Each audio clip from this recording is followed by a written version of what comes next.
ہمارے ہاں بعض خطیبوں کی عادت ہے کہ وہ ڈرانے والا پہلو بہت غالب کرتے ہیں، کہ ہر وقت لوگوں کو ڈراتے رہتے ہیں جس سے مایوسی پھیلتی ہے. اور بعض خطیبوں کی عادت یہ ہوتی ہے کہ وہ اللہ کی رحمت کو ایسا بنا کے پیش کرتے ہیں کہ بس سب کی بخشش ہو ہی جائے گی، اور رمضان میں تو ویسے ہی بخشا جائیں گے. جمعے کو مر گئے تو بخش گئے، رمضان میں مر گئے تو پھر تو بخشش پہ مہر لگ گئی. اور اگر رمضان میں 27ویں رات کو مر گئے تو بے شک چرس پی کے مرے ہوں پھر بھی کہاں جائیں گے؟ جنت میں جائیں گے. گانا گا کے مرے ہوں یا چرس پی کے مرے ہوں یا کسی کی جیب کاٹتے ہوئے مر گئے، جانا سیدھا کہاں ہے؟ جنت میں. یہ بھی غلط ہے. اس میں جو اعتدال کی بات ہے وہ وہی بات ہے جو اللہ نے بتائی ہے. قل لعبادی، اے نبی میرے بندوں سے کہہ دیجئے، انی انا الغفور الرحیم، کہ میں غفور بھی ہوں اور رحیم بھی. وَأَنَّ عَذَابِي، لیکن یہ بھی بتا دیں کہ میرا جو عذاب ہے هُوَ الْعَذَابُ الْأَلِيمُ، وہ دردناک عذاب ہے. اس میں اللہ نے ہمیں بتا دیا کہ اللہ کے بارے میں تمہارا کیا کانسیپٹ ہونا چاہیے، یہ اللہ نے خود بتا دیا. اس میں اللہ نے اپنا انٹروڈکشن کروایا. ان 3 طبقوں کو غلط قرار دے دیا اس میں اللہ نے. وہ طبقے جو ہر وقت اللہ کی رحمت ہی کو بیان کرتے ہیں اور لوگوں کو یعنی بے خوف کر دیتے ہیں کہ بس سب کی مغفرت ہونی ہے، رمضان میں مر گئے چرس پی کے مر جاؤ، کچھ بھی کر کے مر جاؤ، یتیم کا مال کھا لو، بہنے کی وراثت دبا کے بیٹھے ہوئے ہو، حج پہ کر جاؤ گے سب معاف ہو جائے گا، اور جناب مہر کھا گئے، اور جناب وہ ابا سے بھی تمیز سے بات نہیں کر رہا، اماں سے بھی تمیز سے گانے بھی گا رہے ہیں، اور پتہ نہیں کیا کیا ہو رہا ہے. بس اللہ بڑا غفور رحیم ہے، یہ تسبیح پڑھ لو وہ تسبیح پڑھ لو اور اللہ تو معاف کر دے گا، سب کچھ معاف کر دے گا، بس حقوق العباد معاف نہیں کرے گا.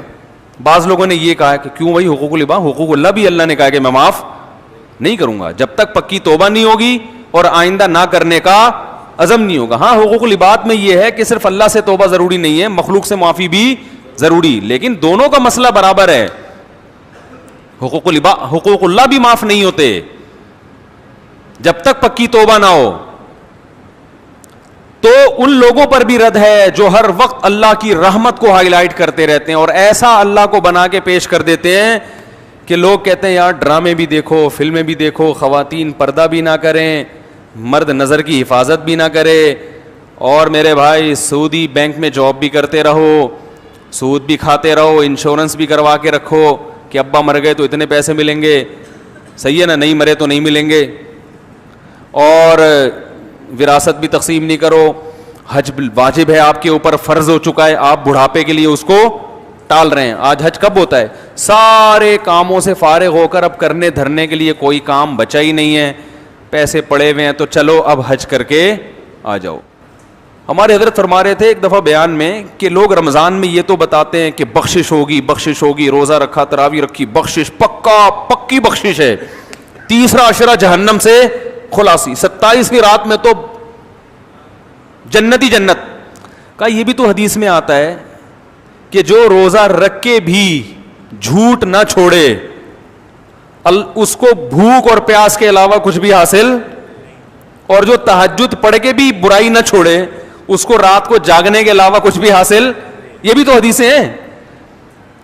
تو ایک طرف اللہ کی رحمت میں اتنا غلو کرایا جاتا ہے کہ لوگ گناہوں پہ جری ہونے لگتے ہیں، یار سب حلال ہے، سب کرتے رہو، بس یہ کر لیں گے، یوں کر لیں گے، ایک مسجد کے ڈبے میں چندہ ڈال دیں گے 5 روپے اور وائپر والے کو 5 روپے پکڑا دیں گے، شیشہ بھی صاف ہو جائے گا اور صدقہ بھی ہو جائے گا. عیدی سینٹر میں ایک بکرا دے دیں گے، اور یہ بھی جب دیتے ہیں جب اپنا کوئی مریض بیمار ہوتا ہے. اور دوسری طرف غلو کیا ہے، بعض حضرات اتنا ڈراتے ہیں کہ 4 آدمیوں کے علاوہ کوئی جنت میں، وہ 4 مشہور شخصیات سب جانتے ہی ہیں، ان میں 2 پاکستان میں ہیں، ایک سعودی عرب میں ہے، اور ایک مجھے بھی ذہن میں نہیں آ رہی، لیکن وہی جنت میں جائیں گے. انہوں نے ایسا دین کو بنا کے پیش کیا ہے کہ یہ سارے مولوی جہنمی ہیں بھائی، یہ سارے فرقہ پرست اور ان مولویوں کے پیچھے چلنے والے بھی سارے جہنمی، اور جناب جو اچھے اعمال ہیں وہ بھی قبول. تو اس لیے بعض لوگ جہنم کا ایسا بنا کے پیش کرتے ہیں, لگتا ہے کہ جنت میں جانے والے 4-5 آدمیوں کے علاوہ کوئی جنت میں نہیں جائے گا, اور ایسا اللہ کے عذاب سے ایسا ڈراتے ہیں. یعنی جہاں شریعت نے گنجائشیں رکھی ہیں اس کو بھی اتنا سخت بنا. ایک صاحب جماعت کی اہمیت پہ بیان کر رہے تھے کہ جماعت کی نماز اتنی ضروری ہے, اگر نہیں پڑھی جماعت سے تو یہ ہو جائے گا, اور اگر تم, بس کیا بتاؤں میں نے کہا یار انہوں نے, جماعت کی بڑی اہمیت ہے اسلام میں, لیکن حضرات فقہا نے قرآن و سنت ہی کی روشنی میں کچھ آزار بیان کیے کہ بھئی یہ عذر ہے تو جماعت سے نماز چھوڑ سکتے. میں نے کہا یہ اتنا سخت بنا کے انہوں نے پیش کر دیا کہ اب جماعت سے نماز پڑھنا لوگوں کے لیے آسان نہیں بلکہ مشکل. لوگ کہیں گے یار یہ تو ہمارے بس میں ہے ہی نہیں.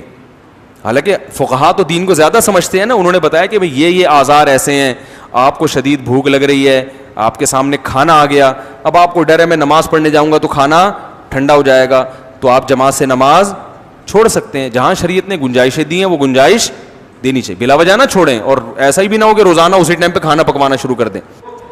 2 انتہائیں ہیں, تو اس میں اعتدال کا راستہ کیا ہے بھائی؟ اللہ کی ذات کے دونوں پہلو ہیں, عذاب بھی ہے اور رحمت بھی ہے, لیکن یہ بالکل برابر نہیں ہے.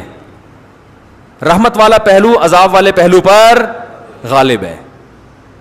تبھی اللہ نے رحمت کو ہائی لائٹ کیا, میں غفور بھی اور میں رحیم بھی, لیکن عذاب کے بارے میں فرمایا میرا جھانپڑ بہت سخت ہے. یعنی میں ایسا ہوں نہیں, لیکن مجھے مجبور نہ کرو, اگر میری نافرمانی کی تو میں عذاب بھی دے دوں گا. تو رحمت غالب کیسے ہے؟